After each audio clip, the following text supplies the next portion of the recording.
मगर आपने कोई चुटकुला नहीं सुनाया, आए यहां पर कुछ चुटकुला सुनाए। मुझ पर आप रहम करें, बाकी जो मर्जी करें। Thank you so much sir, thank you sir. आपने ना इतना मुश्किल कर दिया है कि एक तो माशाल्लाह जज्बात है। जो मुझ पे किया था वो दोबारा सुना। बहुत मुश्किल कर दिया सर अब आपने।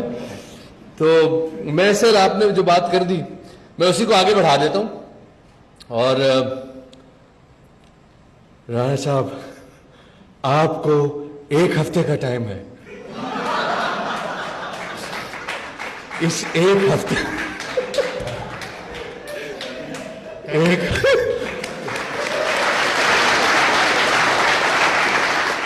बड़े अच्छे काम को नहीं किया तो अच्छी बात है।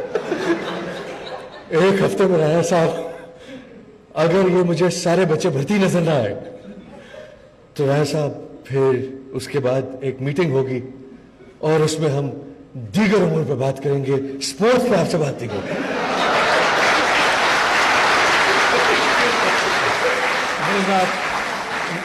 नारा लगाएं, पाकिस्तान जिंदाबाद, पाकिस्तान हॉकी के प्लेयर्स जिंदाबाद, कायदे आजम